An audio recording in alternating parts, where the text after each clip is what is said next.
Hello and welcome to Change Management. My name is Shane Haas. I'm the National Director of Outpatient Services for a large health organization, and part of my job entails managing change.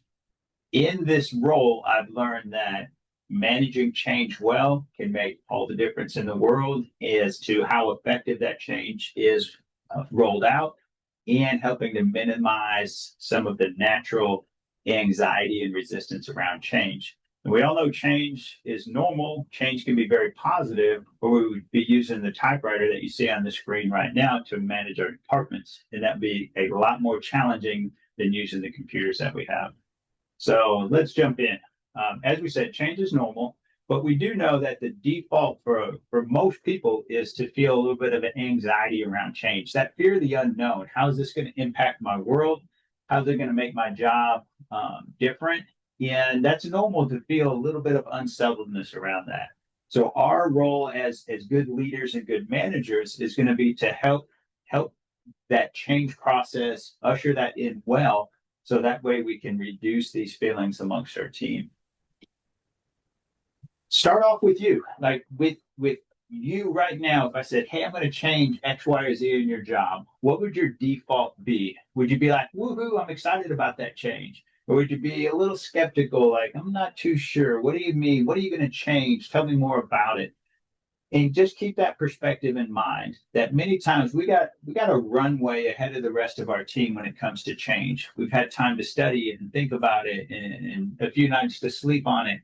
And the first time we introduce that to the team in a meeting or in an announcement, then we can expect that they're going to want to know more information to help that change just sit well from the very beginning.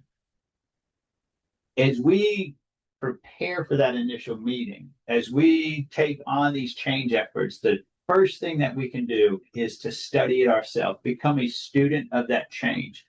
Get out your magnifying glass and look through all the different aspects of what that change really means. How is it going to impact the section of the way we deliver services called the process? How is it going to impact that process? But not only the one that we're ushering the change into, how's it going to impact the people or the process upstream and downstream on both sides of what we're looking to change? How is it going to make a difference on either side of that as well? But really, just spend. It's like you're cracking the books open again.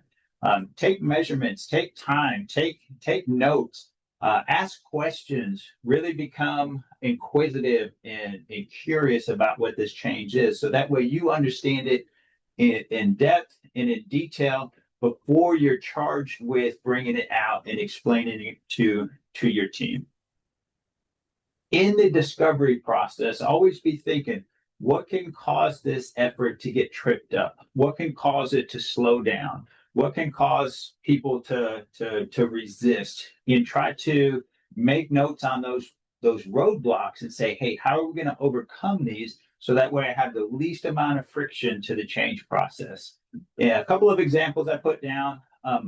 Many times in change, if we're the change champion, the first few times that happens, nobody's going to say to you, hey, you're in charge of this. I want you to make sure everybody understands it and explain it.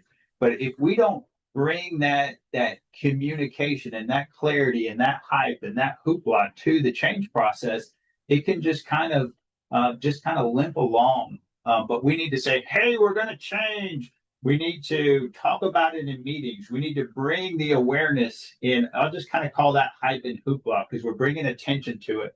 Could you imagine New Year's Eve coming in and there's no confetti, there's no music playing, there's nobody on TV with the magic countdown and the symbolic ball dropping? We would just think it's just like another day. But because of the gatherings and because of the hype, it feels like this really special event. And it has nothing, it's just another day changing over from midnight. But because of that attention, it changes everything. I don't need or expect or want you to bring that same level of hype and hoopla. Don't misunderstand me, but we do need to bring attention to it.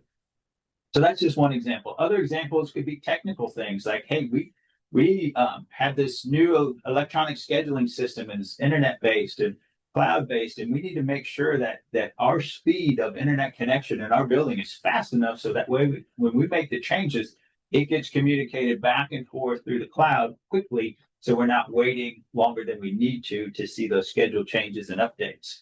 Oftentimes too, we could be as senior leaders and managers, we can be too aggressive because we're a couple layers removed from the front lines, and it is easy to minimize how disruptive change can be for the people that are actually treating patients and working with that change on the front line. So don't be overly aggressive with your expectations on how quickly, how fast you can just get that change process in there.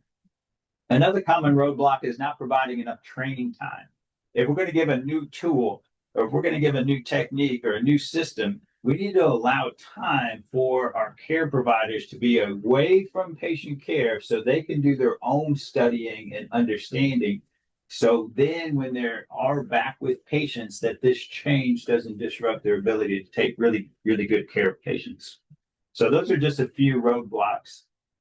Jim Collins, wonderful author, wrote several books, Good to Great, How the Mighty Fall, Built to Last. But he has a kind of a scientific approach on studying how business has been successful. And then he does a beautiful job to take those concepts and put them into analogies. And one of his analogies is called fire bullets and then cannonballs. And what that means is if we were in a position where we needed to really hit a target, but we decided, man, we don't have that much time. We're just going to line this cannon up and we're going to hope for the best. And we feel like we're aimed towards that target, but this is all of our resources. A cannon is so much bigger than just a bullet. So we have more resources and more energy, more finances attached to that cannonball. And when it launches, we're just really hopeful that we are going to hit that target. But what if we miss? Now we've wasted all that effort and energy and time. It would be a lot easier to instead fire a bullet, pew, and then, oh, I missed. Let me go a little bit over here, pew, ding, ding, ding. I hit the target there. So now I know with certainty that I'm lined up in the right direction. And then I can bring all that effort and energy and finances around that cannonball and boom, boom. I know that I'll get hit my target at that point. So don't rush it without doing any trials first to save time or to compress everything in that change effort, because you might feel like you're on target, but once you launch, you miss that target. And it's a lot harder to rally the same kind of energy support and finances around a second effort. So fire bullets first, hit the target, then bring in the effort. So what does that mean in our world? Well, we could try a new change. We could try this new scheduling system with one or two therapists first before we roll that out to our whole team of 20 or 30 or 50 therapists. So those one or two are like, yeah, that's working. Or they might say, hey, make a little twist or tweak here, and that would be better. But then when you've got success with them, now it's time to bring everybody else into the fold. Yes. Common reasons for failure and change. We assume people will feel our urgency as a leader and a manager for this change. Don't assume that. You need to create that. You need to talk about, why is it important to change right now? Why is it urgent that we make this change right now? We also need to put time into supporting the people doing the change, but then the layer of the people that are implementing the change. Let's not just say, hey, get this done. Let me know when it's finished. We need to provide training. We need to provide time. We need to provide resources, whether it's materials or videos or classes or specialized training. We need to give the support that will allow this change effort to be successful. And then feedback. The feedback is, we need to verbally, face to face, let people know that we see what they're doing and that we like it and that we would like more of it too. You're hunting down the right path. You're doing the right things. I know you just learned about the schedule today, but you really made your schedule very fast and it looks great. Keep up the good work. So give feedback to the team. And it might not always be positive. It might be some corrective feedback of, hey, I noticed that you were late getting out of the building today, and I think it's probably because of the scheduling system. Is that something that you need a little bit of help or support or coaching with, or some more training? Because we'd be happy to provide it to you. So don't miss out on closing that loop by giving some feedback. All right, other reasons for failure. We mentioned those unreal expectations, but not just from a compression standpoint. Sometimes those unreal expectations could be we have other change efforts going on at the same time. We need to really prioritize how many different things are we going to try to change at once, because we know change is hard. So we might delay a change process until other ones have finished up, because it would be unreal to expect that we can change 4 and 5 different things all at the same time. New managers too, they need to have a little more grace. They are still trying to understand the ins and outs of what it means to run their department on a day-to-day basis. They're still getting to learn and know their team. They're still building relationships. And then if we say, hey, welcome to the job. I know you're only here a week or two, but we got to change this now. That's going to be a lot harder for them to implement effectively than it would be if we gave them a 2 to 3 month on ramp to get settled and then start to introduce change.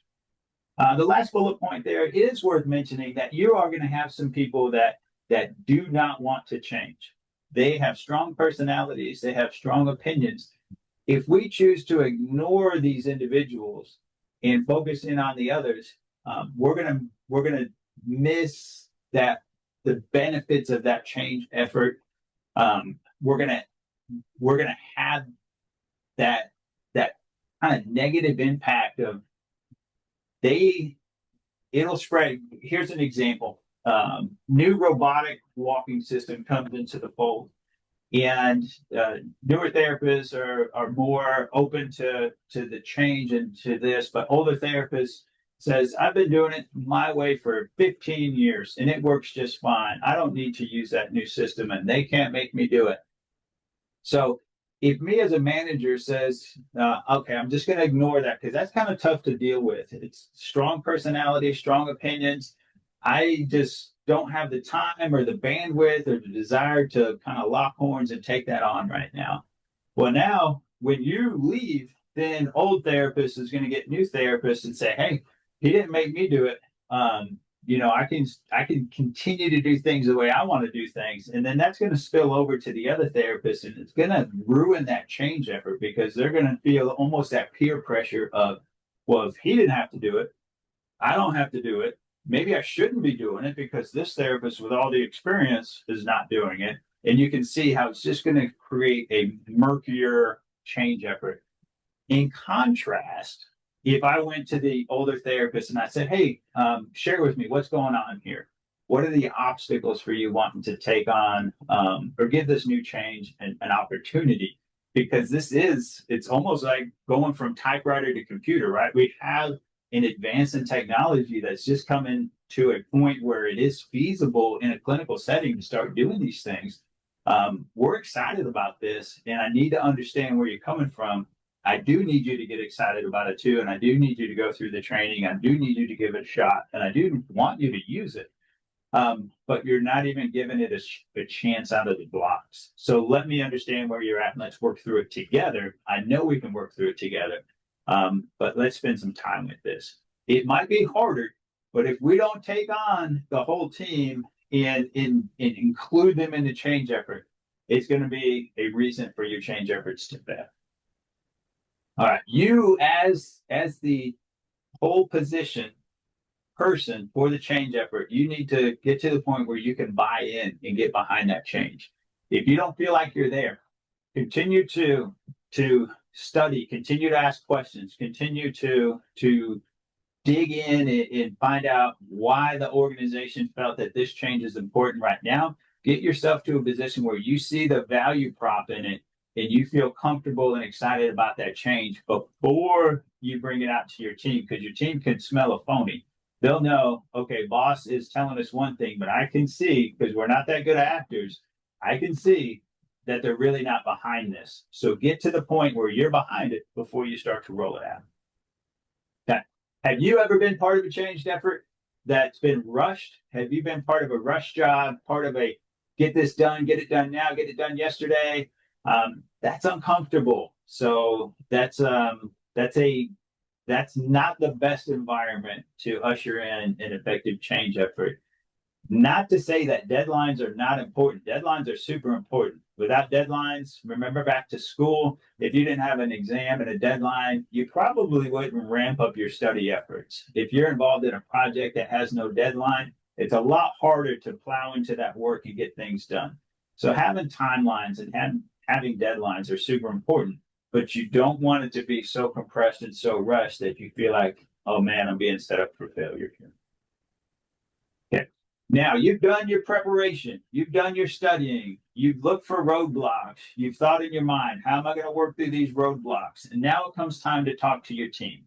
Keep in mind your messaging that Brene Brown says it really well. Clear is kind, unclear is unkind. So be very clear about what the change is and about what it isn't, what can be done and what probably or what will not be part of the change effort in this way.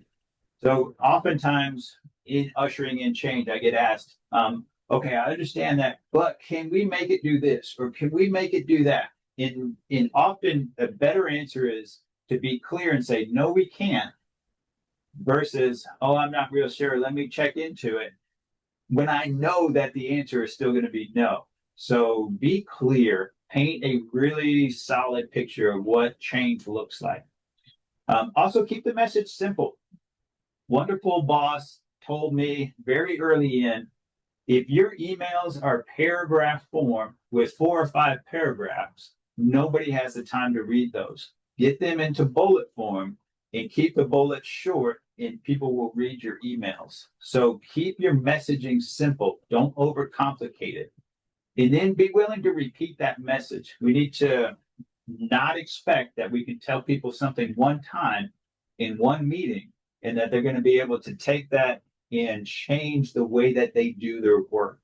We need to have a repeat message. So it can be in a staff meeting, it can be in a taped video, it can be in a email, a text, a Teams post. We need repetition, and it's better if that repetition is in different mediums. So that way it's not just the same. Okay, I told you last staff meeting, I told you this staff meeting, I told you the next staff meeting. If you come at different mediums, then you're going to have a chance for that message to stick and be more successful for your change efforts. Okay. In your talks, create urgency. Why do we need to change now? Why is it so important that we do this now?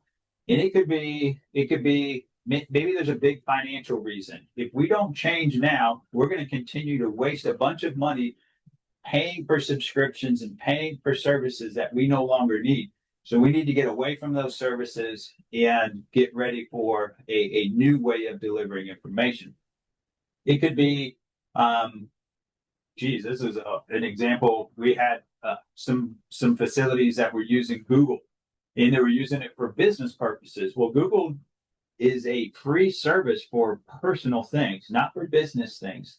If Google says, hey, you don't have a license to use our products that way unless you sign up for a business agreement and pay, then they could shut down that at any point. So if you have part of your operating systems running off of Google, then if Google says, hey, you're down, they can shut it down. And now you're going to have to run your department without those tools, and you won't be able to access those tools. And that's going to put you in an uncomfortable position. So rather than wait for the bottom to fall out, let's change now so that way we don't run that risk of not being able to have what we need to make the day-to-day operations work. Sometimes it's hackers. Hackers got in, and man, that's a big deal. They're going to come in and shut down your computer systems. Well, now we have no change or no chance or no option but to change and pull out those old paper forms and start to do our documentation on paper forms. Not comfortable, but when you don't have an option to change, it makes it a lot easier to manage that change process because we don't have an option to do anything different. Try to look at the aspects of the change to where it makes it feel more uncomfortable or less beneficial to continue to do what we're doing right now. It should be more dangerous to not change than what it is going to be to make this change and continue to be competitive in this environment. There's so much change that's happening right now in healthcare. If we don't adapt to that change, whether it's AI, whether it's new robotic walking technology, whether it's virtual reality, different systems, we are going to be at a competitive disadvantage at some point if we don't embrace and learn and adapt and grow with those changes. Be prepared in your talk to talk about what is in it for me from the perspective of the frontline clinician or the frontline therapist. They're going to want to know, what is this going to do for me that's going to be beneficial? Is it going to save me time, hassle, energy, frustration? Is it going to help reduce mistakes? Is it going to lead to improvements for patients to receive better care, to have better outcomes? Really understand from their lens what's in it for them and talk about it when you're introducing that change effort to the team. Okay, what is one way that you can effectively communicate with your team about change? So what is your go-to when you have to introduce something to your team? What is one way that you really like to do that you feel like, hey, this is effective? And keep in mind, a lot of times we have full-time staff that are in the building. Man, they're going to be super easy to reach in a staff meeting, right? But then we also have 2x that or 3x that of people that aren't in the building every day, your PRN staff or your per diem staff. How are you going to reach them too? What's going to be the most effective way to catch them, to let them know about change, so the next time that they're in the building, they're not confused by what's happening now that nobody let them know, and that's going to lead to them having a bad day. So think about the ways you can effectively communicate change to your team. All right, now you've done your studies, you've communicated the change, and now it's time for the change to happen. When the change is happening, be present. Be in the building. Don't take vacation during that time. Be in the building. Be in the department. Be in the gym. Be present. Be there so that way you can answer questions. If things pop up, if you're not there, things turn to that temperature goes higher, and the kind of that tizziness just continues to build and build. But if you're there, you can catch that early and fix it and keep that temperature down, keep that chaos down, and help people to work in that first repetition of real change. You can be there to help them through that. I'm a hands-on learner. This is a picture of me in a robotic walking machine. And when I got put on this project, I'm like, I need to feel it. I need to understand it. And the best way to do that is to get in the machine and see what it's like from a patient perspective. So get involved. That was my way of getting involved with that project. Get involved with your projects. Okay. Give a recent example in your mind. Think of a recent example that you were present during a change process. Think of when you were right there with the team, side by side, shoulder to shoulder, during that change process. And that should be something in contrast, should feel very different than a time where change happened and you might not have been there. You might have been on vacation. You might have been somewhere that you couldn't be in the building. How different was that experience for your team? I'm going to go out on a limb and say being present helped quite a bit. So be present. Okay. Now, as you have the initial training and the initial change effort, take time to write that down, because that's going to be helpful as you implement change and make small twists and turns and tweaks. You can update that playbook. You can update those guidelines. So either having it written down in like a recipe book or a playbook, think of like a coach's playbook. Also consider doing short videos. It's a great way. Not everybody likes to read to understand things. Many people are very visual, and a short video goes a long way with understanding the change efforts. It also makes it a lot easier to train the next crew of therapists or the next team or even the PRN therapists that are in the building. They can watch these videos. And if you intermix different modes and mediums, some of it can be live, some of it can be taped, some of it can be read, some of it can be workbook, some of it can be Q&A. Then you're going to have better success with people understanding that. But when you write it down, it makes it really clear, because everybody's getting the same messaging. Everybody gets the same procedures. Everybody gets the same information. And it makes it a lot harder to leave something out. So write it down, make a playbook, make some videos. and create energy. Woo! Create the hype, create the countdown, if you will. Don't overdo it. We don't have to have confetti drop from the ceiling, but having a countdown timer of, hey, we got 7 days until this new scheduling system comes into place. We have 6 days until the new scheduling systems, and 5. And you're talking about it in morning huddles. You're talking about it in leadership meeting. You're bringing some of that awareness and energy to that change effort. That will make it more obvious to the team and to the building and other departments that we have change that's happening. Okay. What's one way that you can bring energy and attention to your change efforts? Think of one way. I just said the countdown timer, but there's a lot of other ways that you can bring attention. You can think of banners, you can think of signage, you can think of little buttons and pins that we've had at different times. So come up with your way of you wanting to bring attention to a change effort. Okay, lastly, reassure your team that everything is going to be a-okay when we get through the backside of this. Yeah, we might have a little bit of a dip as we're learning this new EMR. Yeah, we might have a little bit of a slowdown as we're learning this new technology.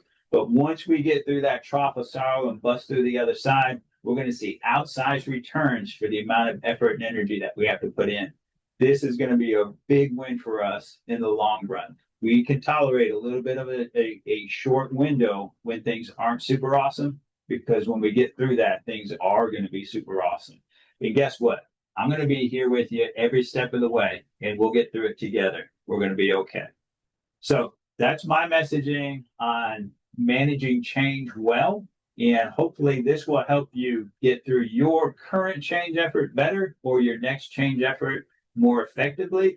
And we're in this together. If you have any questions or comments, you can reach out to me, and I'll be happy to work with you and happy to walk with you through those, so that way you can have successful change efforts, because it's going to help make your team feel more comfortable. And at the end of the day, it's going to help the patients to get better care. And really, that's what this is all about. So thanks for watching, and I hope your next change efforts go really, really well. Thank you.